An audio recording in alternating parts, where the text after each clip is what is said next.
My father has always been present in my life.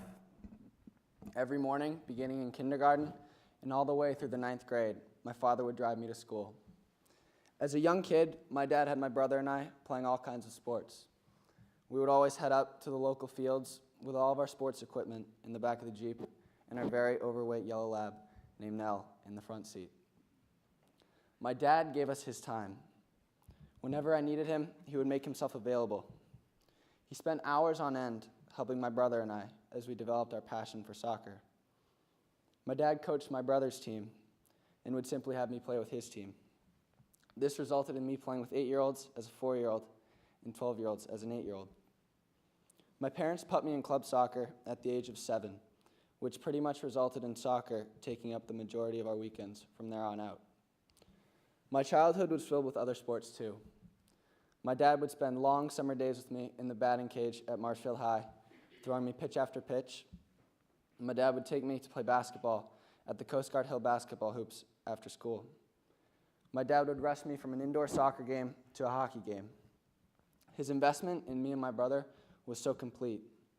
Just like my mom, my dad's first priority was always us. My dad has forever built me up. He has always believed in me with regard to everything I do. Andrew, you'll go anywhere you want and do anything you want to do. His support and words have allowed me to maintain my own path and know that I can achieve my goals.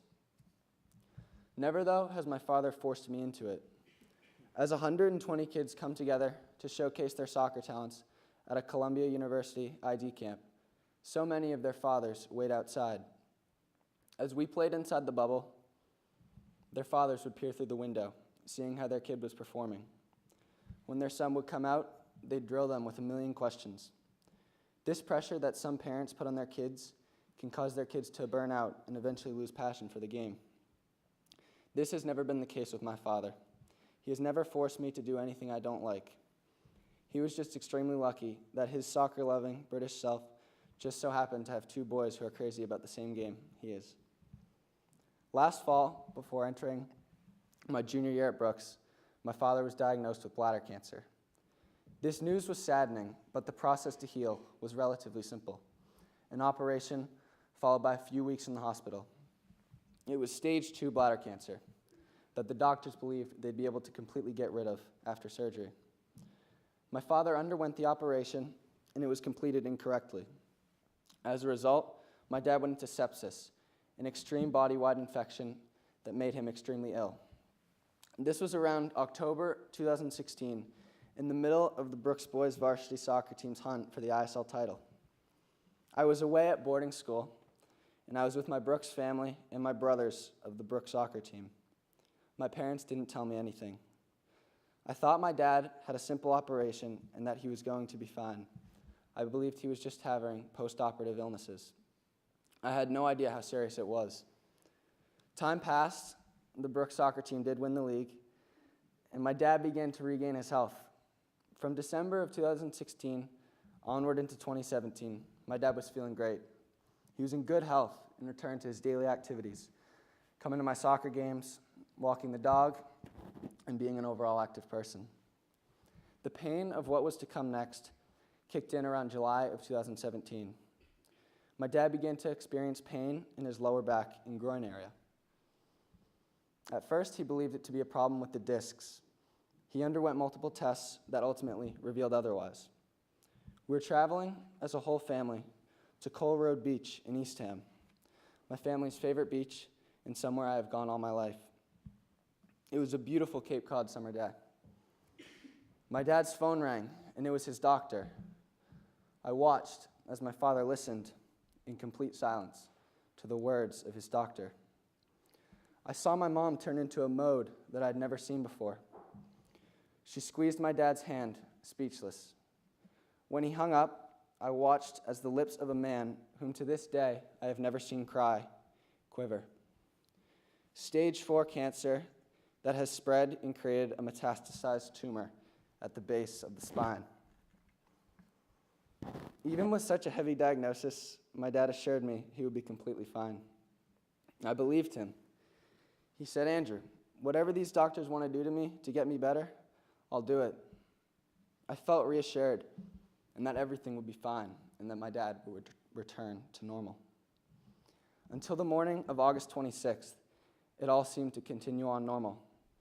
My dad was set to begin radiation immediately and then chemo later in September. This day, however, things changed. The morning began like any other.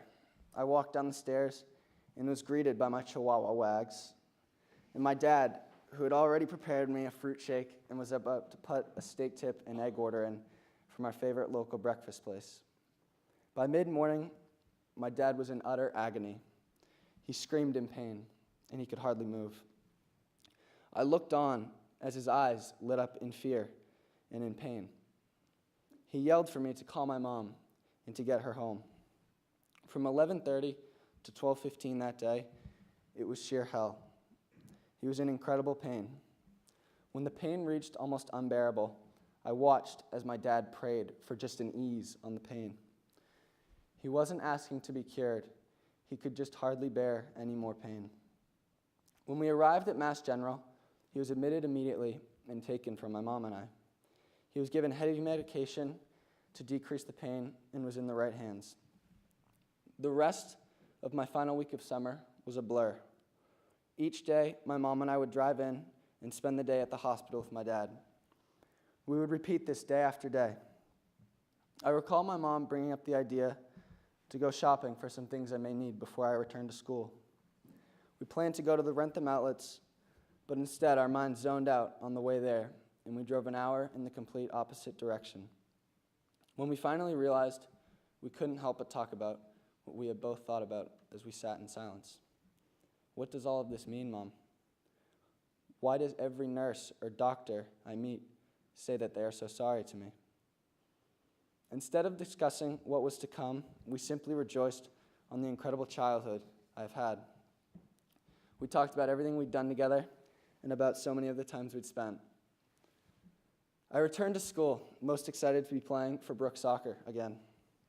We entered this season with high expectations for ourselves and high expectations from others around New England. The season began a bit frustrating. We tied a few games and were faced with the most injuries Dusty's seen in his 40 years. Somehow, we remained undefeated with a record of 15-0-5 and were crowned ISL champions, New England champions, and finished as the top prep school for soccer in America. The level of care and love I have for Brooks Soccer is unlike anything else. One blood is so precious to me and to my family. Brooks Soccer is one of the main things that has gotten my father through his difficulty. I'm not going to lie, stage 4 cancer is very ugly. There is so much pain and suffering.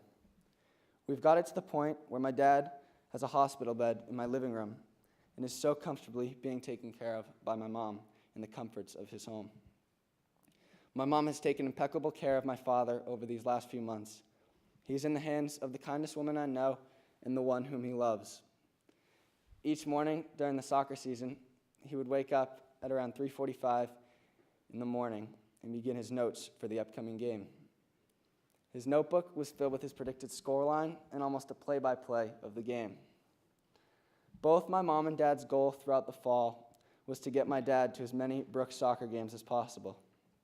My mom strategically planned the medicine she'd give him so that he could have a 4-hour window of pain-free. Brooks and all of the other schools were so incredible to allow my mom to park the car right behind the net, as it was the only way my dad would be able to watch. I consistently told this to all my boys during our pregame speeches, that Brooks Soccer is the best cure. All of the medication, radiation, chemotherapy, none of that could quite make my dad feel as good as he did when he was at our games. He described it as magic. He watched us play, and he completely forgot he was sick. He sat parked behind the net as I scored the opening goal under the lights to knock off then first place Belmont Hill.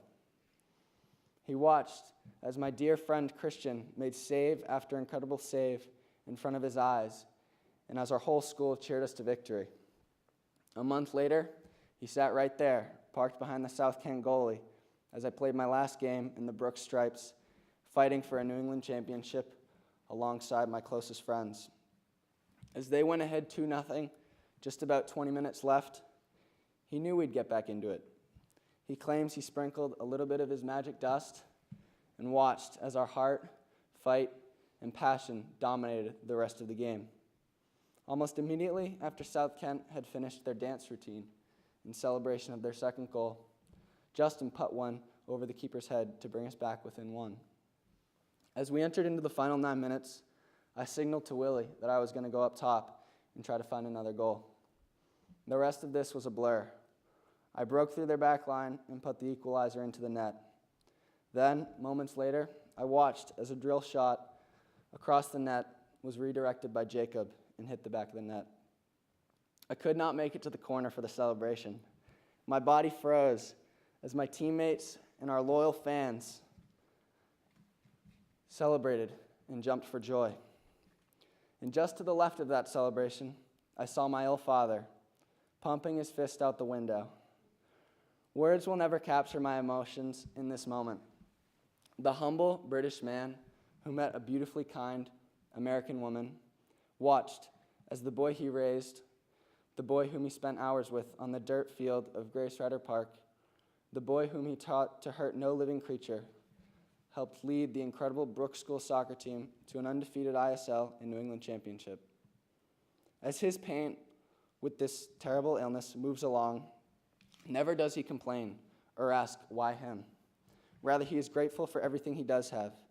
He has a beautiful wife, healthy and soccer-loving boys, and a dog by his side, and all of the support in the world from the people close to him. What is to come next, I do not know. But what I do know is that I will forever carry on my father's humility, kindness, and fighting mentality as long as I live. Thank you. One blood.